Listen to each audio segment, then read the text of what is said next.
The president is blaming Republicans, but it was his stimulus, apparently, that paid for those corporate jets. So is he finger-pointing in the wrong direction, and is it doing more harm than good? Let's ask Ari Fleischer. He's the former White House press secretary for President George W. Bush. Hi, Ari. Good morning. How are you? So All corporate right. jets have obviously become for him the symbol of all that's wrong with greed in America and why the taxes need to be raised. Is that an effective message? Well, I remember this before President Clinton made the same case about luxury boats, yachts, and luxury cars, and they passed a tax on them, and then they had to repeal it because it hurt the blue-collar guys who make those products. So we've seen this before. But the real issue for me in yesterday's news conference was that this is a president who had a debt commission that he ignored, who came out with a budget that did nothing about the debt, and then he also had a State of the Union, which he ignored the debt.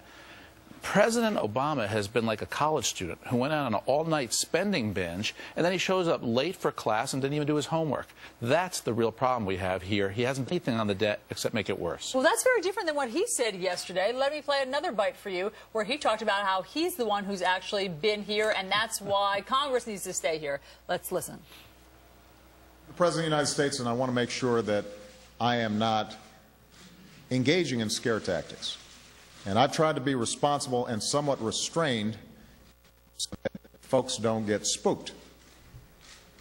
August 2nd is a very important date. And there's no reason why we can't get this done now.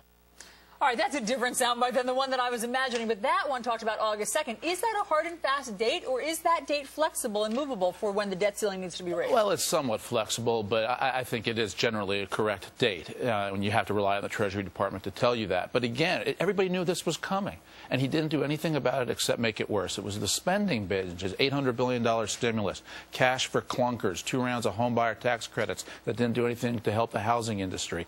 All this spending has caught up with President Obama. Where's his plan? Where's his proposal? He hasn't even told us how much he wants to raise the debt limit by. And, you know, you're the former press secretary. Why did he hold a press conference in the middle of this process rather than at the end? Well, I think what he is doing, and congressional Republicans are doing it too, there's a lot of maneuvering to get leverage over the other party. That's historic. That's traditional. We've seen it before. That's what yesterday was about. It was really posturing for his reputation, not leading to preserve our nation. Interesting. Ari Fleischer, former White House press secretary for George W. Bush. Always great to see you. Great to be here. Thanks.